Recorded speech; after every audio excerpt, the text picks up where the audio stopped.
राहुल गांधी के साथ कैसे आप लोग मार्च करेंगे, क्या प्रोग्राम है? अभी हम लोग ने देख रहा है, अभी सारे अभी बात करेंगे। हाँ। हमने तो ये इनके पुलिस के लिए कभी डरते नहीं है, डरेगा भी नहीं है। मैं झुकेगा नहीं। ओके। मार्च निकालने वाले पर पुलिस ने जो बंदोबस्त किया है उसे देखकर तो लगता है कि मार्च नहीं निकल पाएगा। ये देखिए दिल्ली पुलिस के जो तमाम जवान है वो पहुंचने लगे हैं और शायद इनको यहाँ से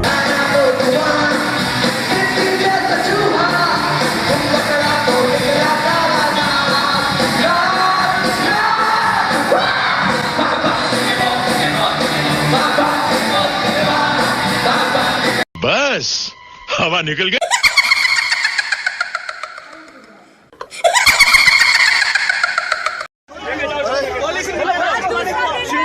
दूसरा दिवस आज दूसरे दिन है।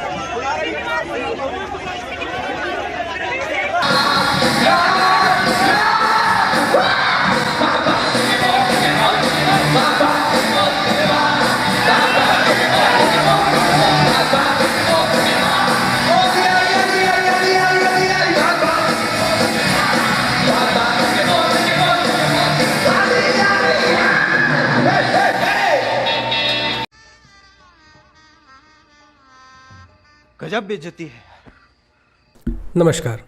आई होप आपने ये जो वीडियो देखा वो देखने के बाद आपको मज़ा आया होगा। मज़ा आया, और मैं ये जो मज़ा है हिंदुस्तान के हर व्यक्ति को देना चाहता हूँ। और ये जो वीडियो है इसके बारे में भी मैं आपको बता देता हूँ कि एक्चुअली में मामला क्या हुआ है। यह जो व्यक्ति आपको दौड़ के भागते हुए नजर आ रहे हैं पुलिस से बचते बचाते हुए, वो कोई और नहीं, वो नेशनल प्रेसिडेंट है यूथ कांग्रेस के। तो पूरा मामला कुछ इस प्रकार से है कि राहुल गांधी को ईडी के ऑफिस में पहुंचना था हाजिरी लगाने के लिए, और इसको रोकने के लिए कांग्रेस के जितने भी लीडर्स थे वो पहुंच गए ईडी के ऑफिस और वहां पर बैठ के धरना देने लगे कि राहुल गांधी को जबरदस्ती नेशनल हेराल्ड के मामले में फंसाया जा रहा है और ये एक फर्जी केस है। खैर, ये जो नेशनल हेराल्ड वाला मामला है वो क्या है आगे मैं आपको बताऊंगा, पहले ये पूरा मामला समझ लीजिए। तो ये सब लोग प्रोटेस्ट कर रहे थे कि हम लोग राहुल गांधी को अपीयर नहीं होने देंगे। उसके बाद क्या था, पुलिस आती है और पुलिस इन सब को पकड़ने की कोशिश करती है जेल में डालने के लिए। बट ये जो महाशय होते हैं नेशनल प्रेसिडेंट यूथ कांग्रेस के, जैसे ही पुलिस वाले उनके पास पहुंचते हैं उनको ग्रीट करने के लिए, उनको वेलकम करने के लिए, उनके कंधे पे हाथ रखते हैं, ये रफू चक्कर हो जाता है। और सबसे मजेदार बात यह है कि इसके जस्ट एक दिन पहले यही इंटरव्यू में कह रहे थे कि हम लोग पुलिस से नहीं डरते हैं, चाहे कुछ भी हो जाए हम लोग प्रोटेस्ट करेंगे। हमने तो ये इनके पुलिस के लिए कभी डरते नहीं है, डरेगा भी नहीं है।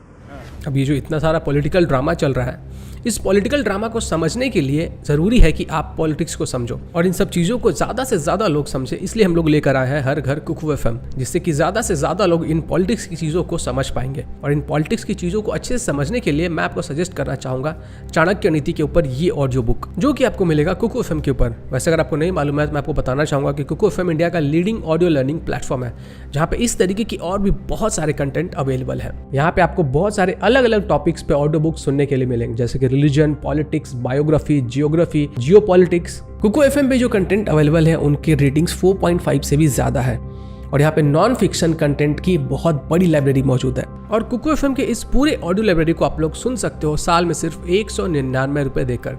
वैसे तो कुकू एफएम का जो ईयरली चार्ज है वो 399 रुपीज़ है, लेकिन अभी सेल चल रहा है तो अगर आप लोग कूपन कोड घर50 यूज़ करते हो तो आपको 50% का इंस्टेंट डिस्काउंट मिलेगा और आपको सिर्फ पे करने होंगे 199 रुपीज़। आपको सिर्फ इतना करना है कि इस वीडियो के डिस्क्रिप्शन में दिए गए लिंक पे क्लिक करना है और घर50 कूपन कोड को यूज़ करके साइन अप करना है, जिसके बाद आपको मिलेगा 50% का इंस्टेंट डिस्काउंट। तो चलिए मैं आपको पूरा मामला बताता हूँ कि ये नेशनल हेराल्ड का मामला क्या है। ये जो नेशनल हेराल्ड का मामला है वो एक स्कैम है जो कि कांग्रेस के एरा में हुआ था, जब कांग्रेस रूलिंग पार्टी थी तब हुआ था। और ये जो नेशनल हेराल्ड है वो एक न्यूज़पेपर एजेंसी हुआ करता था और इसको शुरू करने वाले कोई और नहीं जवाहरलाल नेहरू थे और उन्होंने इसको शुरू किया था एज अ न्यूज़पेपर एजेंसी। और उसके बाद इसके जो ऑफिस को सेटअप किया जाना था उसके लिए बहुत ही चीप प्राइसेस पे उनको लैंड दिया गया। बहुत बड़ा सा लैंड का एरिया इनको बहुत रिहायशी इलाके में दिया गया और वहाँ पे इनको ऑफिस बनाने के लिए कहा गया। अब ऑफिस बनाने के पहले एक एग्रीमेंट रखा गया। वो जो एग्रीमेंट था वो ये था कि पहले के जो 2 फ्लोर्स होंगे वहाँ पे न्यूज़पेपर का एजेंसी चलेगा और बाकी के जो फ्लोर्स होंगे वहाँ पे उसका कामकाज चलेगा। इस बिल्डिंग को प्रेस के काम के अलावा और किसी भी काम में यूज़ नहीं किया जाएगा, क्योंकि ये एक बहुत बड़ा बिल्डिंग था और बहुत सारा एरिया था इसके पास। तो हो सकता था कि आगे चल के इस बिल्डिंग का यूज़ करके कहीं स्कैम ना कर दिया जाए, कहीं इसे बेच न दिया जाए, कहीं किसी को किराए पे न दे दिया जाए। और जैसा कि आप लोग जानते हो, कांग्रेस ये करने में माहिर है, वही चीज़ें होती हैं। अब इसके बाद 2013 में जबकि कांग्रेस की गवर्नमेंट थी, उस टाइम ऐसा होता है कि जो पूरा नेशनल हेराल्ड होता है उसको बहुत ही चीप कीमत पे खरीद लिया जाता है गांधी परिवार के द्वारा। और ये जो अग्रीमेंट बनाया गया था बहुत पहले 1967 में, उस एग्रीमेंट को चेंज कर दिया जाता है क्योंकि पावर में कांग्रेस वाले थे और नेशनल हेराल्ड को उन्होंने खरीद भी लिया था, तो उन्होंने नियमों को चेंज कर दिया।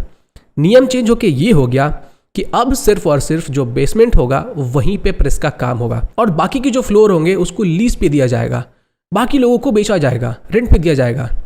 अब यहाँ से स्कैम होने की आशंका आपको दिखाई दे रही होगी, बट रुकिए, मेन चीज़ें तो अभी बाकी है। बल्कि उस जगह को कमर्शियली यूज़ किया जा रहा था, लोगों को लीज पे दिया गया था, भाड़े पे दिया हुआ था और वहाँ से पैसा कमाया जा रहा था। फिर जब 2016 में लैंड एंड डेवलपमेंट ऑफिस को ये बातें पता चलती है तो वो लोग नोटिस भेजते हैं नेशनल हेराल्ड के इस ऑफिस को, बट वहाँ से कोई जवाब नहीं आता है। अब इसी के बाद ये जो पूरा मामला होता है वो कोर्ट में चला जाता है।